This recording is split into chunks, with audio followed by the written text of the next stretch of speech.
Sumainyo ang Panginoon. At sumaiyo rin. Ang mabuting balita ng Panginoon ayon kay San Lucas. Papuri sa iyo, Panginoon.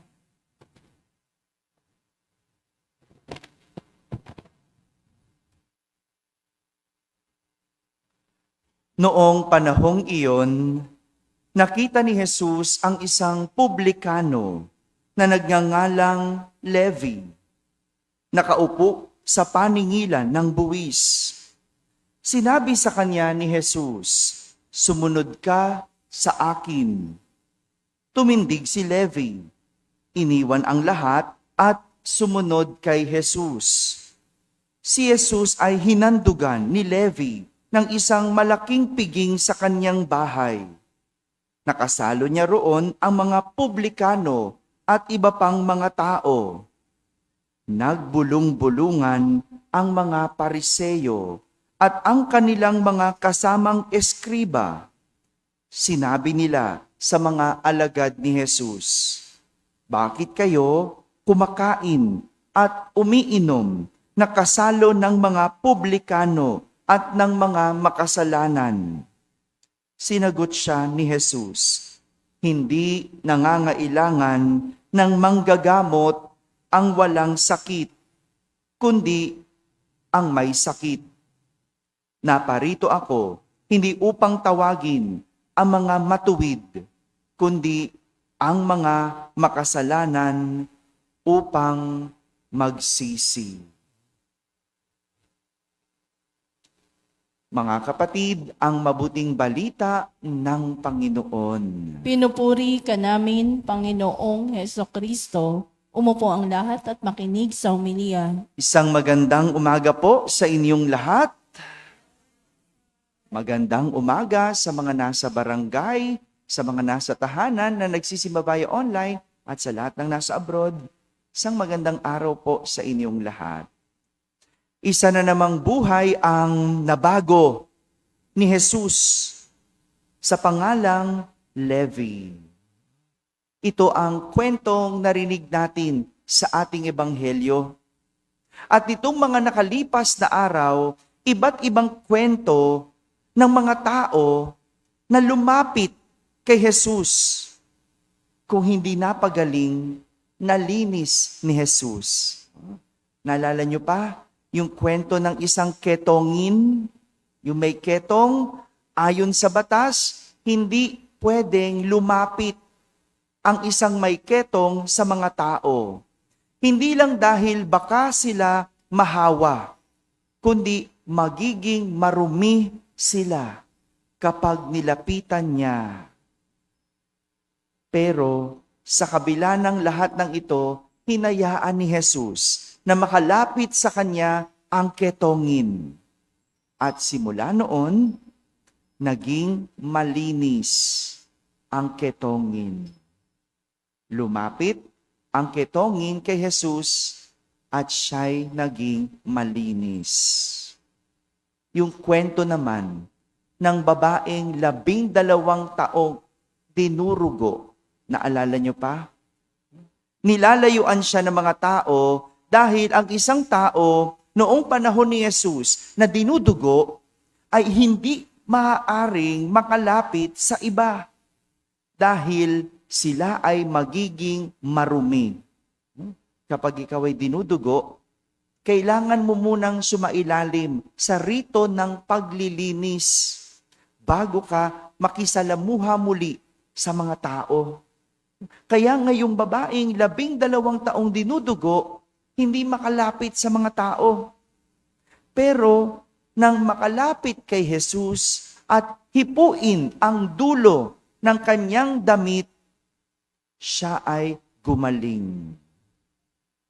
Gumaling.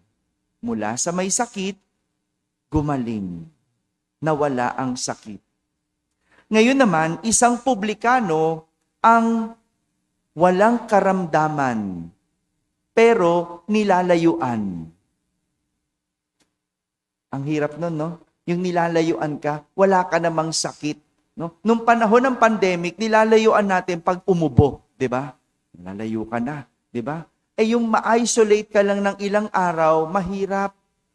At lalo nang mahirap yung wala ka namang karamdaman pero nilalayuan ka.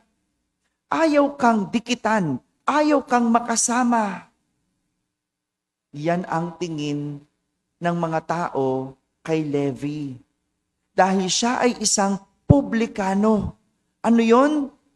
Tax collector. Dahil tinuturing siyang makasalanan. Para namang nakakahawa ang kasalanan. Ano po? Ganyan ang tingin ng mga tao. Kapag nakakasalamuha ka sa makasalanan, para bang ang tingin sa'yo, makasalanan na din.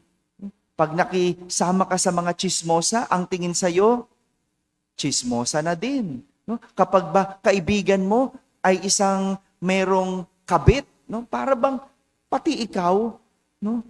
Parehas na rin, damay-damay na. No? Kapag barkada mo ay magnanakaw, no? Kapag may nakawan, para bang nakatingin din sa'yo. No? Hindi ba? Ganyan ang tingin noon sa mga makasalanan. Nilalayuan. At sa pagkakataong ito, hindi lang lumapit si Levi kay Jesus, kundi sumunod siya kay Jesus at iniwan ang lahat. Iniwan ang lahat.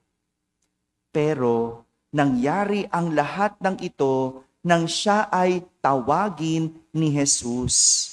Doon nagsimula mabago ang kanyang buhay. Yung dating publikano, naging apostol. Mula sa pagiging makasalanan, naging banal. Pwede pala yun, no? Pwedeng mabago ang iyong buhay. Dahil ang Diyos, si Jesus, araw-araw tayong tinatawag. Pero ang tanong, susunod ka ba? Susunod ka ba? Marami sa atin matigas ulo. Pinagsasabihan mo, hindi naman sumusunod. Kaya walang nababago. Magkaiba yung lumalapit ka kay Jesus sa sumusunod ka kay Jesus. Hindi lahat na nagsisimba gustong sumunod kay Jesus. Lumalapit lang. Bakit? May gustong hilingin. Di ba ganun tayo? No? Pag may gusto kang hilingin, lalapit ka. Pag may kailangan ka, lalapit ka. Pero ayaw mo namang sumunod. Hindi ka naman sumusunod. Kaya walang nababago. Itong nangyayari kapag sumusunod tayo kay Jesus. Nababago ang buhay natin. Baka sabihin ng iba, simba ka ng simba, wala namang nababago sa iyong buhay. Serve ka pa ng serve, walang nababago. Ay, totoo. Di ba? Kahit anong serve mo, kung matigas ang ulo mo, ayaw mong makinig, ayaw mong sumunod, wala sa iyong mababago. Yung pagsisimba natin, paglapit yan sa Diyos. Nagdadasal kasi meron tayong gustong ilapit sa Diyos. Pero kailangan may pagsunod. Walang pagsunod sa Diyos kung walang pag-iwan sa lumang buhay. Ulitin ko, walang pagsunod sa Diyos kung walang pag-iwan sa lumang buhay. May iba, gusto lang makasama ang Diyos, pero hindi naman sumusunod.